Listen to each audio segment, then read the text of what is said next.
السلام علیکم ورحمۃ اللہ تعالی وبرکاتہ۔ امید ہے کہ آپ تمام احباب خیر و عافیت کے ساتھ ہوں گے۔ اللہ تعالیٰ آپ کو خوش رکھیں۔ جی آج کی ویڈیو کا آغاز کرتے ہیں تلاوت کلام پاک سے۔ بسم اللہ الرحمن الرحیم۔ الذین کفروا وصدوا عن سبیل اللہ اضل اعمالهم۔ وہ لوگ کہ منکر ہوئے اور روکا اوروں کو اللہ کی راہ سے، کھو دیے اللہ نے ان کے کیے کام، ان کے کیے ہوئے کاموں کو اللہ نے کھو دیا۔ والذین آمنوا وعملوا الصالحات وآمنوا بما نزل على محمد وهو الحق من ربهم، اور جو یقین لائے، جو ایمان لائے اور کیے اچھے کام اور مانا اس کو جو اترا محمد صلی اللہ علیہ وسلم پر، اور وہی ہے سچا دین ان کے رب کی طرف سے۔ کفر عنہم سیئاتہم واصلح بالہم، اتاریں ان کی برائیاں اور سنوارا ان کا حال۔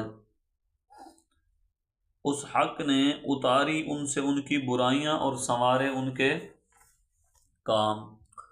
ذَلِكَ بِأَنَّ الَّذِينَ كَفَرُوا اتَّبَعُوا الْبَاطِلَ وَأَنَّ الَّذِينَ آمَنُوا اتَّبَعُوا الْحَقَّ مِنْ رَبِّهِمْ۔ یہ اس لیے کہ جو منکر ہیں وہ چلے چھوٹی بات پر، اور جو یقین لائے انہوں نے مانی سچی بات اپنے رب کی طرف سے۔ كَذَلِكَ يَضْرِبُ اللَّهُ لِلنَّاسِ أَمْثَالَهُمْ، یوں بتلاتا ہے اللہ تعالی لوگوں کو ان کے احوال۔ سورہ محمد صلی اللہ علیہ وسلم کا دوسرا نام سورہ قتال بھی ہے، کیونکہ جہاد قتال کے احکام اس میں بیان ہوئے ہیں۔ ہجرت مدینہ کے فوراً بعد ہی یہ صورت نازل ہوئی، یہاں تک کہ اس کی ایک آیت وَكَأَيٍّ مِّن قَرْيَةٍ یعنی سورہ محمد کے متعلق حضرت ابن عباس رضی اللہ تعالی عنہ سے یہ منقول ہے کہ یہ آیت وَكَأَيٍّ مِّن قَرْيَةٍ مکی آیت ہے، کیونکہ اس آیت کا نزول اس وقت ہوا جب کہ آپ صلی اللہ علیہ وسلم ہجرت کی نیت سے مکہ معظمہ سے نکلے، اور مکہ مکرمہ کی بستی اور بیت اللہ پر نظر کر کے آپ نے فرمایا کہ ساری دنیا کے شہروں میں مجھے تو ہی محبوب ہے، اگر اہل مکہ مجھے یہاں سے نہ نکالتے تو میں خود اپنے اختیار سے مکہ مکرمہ کو نہ چھوڑتا۔ اور اصطلاح مفسرین کے مطابق جو آیت سفر ہجرت مدینہ کے دوران میں نازل ہوئی، اس سفر کے دوران میں نازل ہوئی، وہ مکی کہلاتی ہیں۔ خلاصہ یہ ہے کہ یہ صورت ہجرت مدینہ کے فوراً بعد نازل ہوئی، اور یہیں پہنچ کر کفار سے جہاد اور قتال کے احکام نازل ہوئے ہیں۔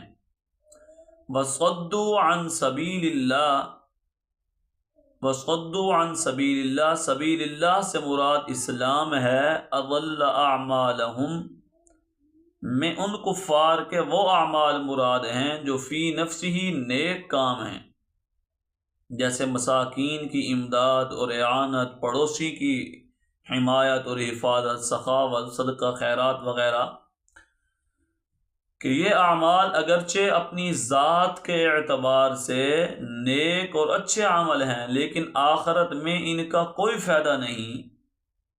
ایمان لانے کے ساتھ یہ اعمال مشروط ہیں۔ صدقہ کرو، اگر ایماندار ہو تو پھر اس کا بدلہ آخرت میں ملے گا، اگر خواہ صدقہ کرتے رہے ایمان ساتھ نہیں ہے تو آخرت میں اس کا کوئی فائدہ نہیں ہوگا۔ کافروں کے ایسے نیک اعمال آخرت میں ان کے کچھ کام نہیں آئیں گے۔ البتہ دنیا میں ہی ان کو ان کے ان نیک کاموں کا اللہ تبارک و تعالی بدلہ عطا فرمائیں گے، اور وہ بدلہ کیا ہوگا؟ ان کو دنیا کے اندر راحت و سکون کی زندگی میسر ہوگی۔ وہ اللہ کے راستے میں اس وقت خرچ کرنے والے بنتے جب وہ ایمان والے ہوتے۔ جب وہ ایمان والے نہیں ہیں تو دوسروں کی اعانت کرنا، صدقہ خیرات کرنا، یہ ان کو کچھ کام نہیں آئے گا۔ اللہ تعالیٰ ان کو اس کے بدلہ جو عطا دنیا میں فرمائیں گے، مال عطا فرمائیں گے، راحت کی زندگی عطا فرمائیں گے، دنیا میں ہی ان کا کام مکمل کر دیا جائے گا۔ آخرت کے اندر ان کو کوئی یہ نیک اعمال کام نہیں آئیں گے۔ اللہ تعالیٰ مجھے بھی اور آپ حضرات کو بھی عمل کی توفیق نصیب فرمائیں اور ہمیں نیک عمل کرنے کی توفیق نصیب فرمائیں۔ آج کے سبق کا یہ خلاصہ ہوا کہ سورہ محمد کا دوسرا نام بھی ہے اور وہ سورہ قتال ہے۔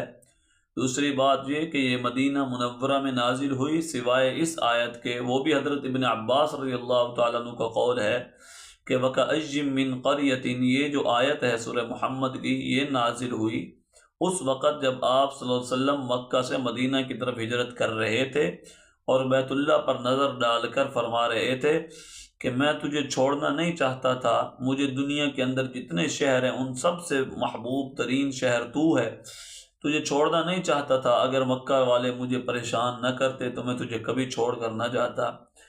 تو مفسرین کرام فرماتے ہیں کہ دوران ہجرت کے دوران جو آیات مکہ کے قرب کے اندر نازل ہوئیں وہ مکی ہیں، جو مدینہ کے قرب میں نازل ہوئیں مدنی ہیں، جو مکہ میں نازل ہوئیں مکی ہیں، جو مدینہ میں نازل ہوئیں مدنی ہیں۔ تو یہ صورت باقی مدنی ہے، لیکن اس آیت کے بارے میں علماء فرماتے ہیں مفسرین کرام کہ یہ آیت مکی ہے۔ اللہ تعالیٰ مجھے آپ کو عمل کرنے کی توفیق نصیب فرمائے۔ دعاؤں میں اپنے بھائی کو یاد رکھیے گا۔ اللہ تعالیٰ آپ حضرات کو خوش و خرم رکھیں۔ ہمارے چینل کو لائک، سبسکرائب، کمنٹ ضرور کیجیے گا۔ السلام علیکم ورحمۃ اللہ وبرکاتہ۔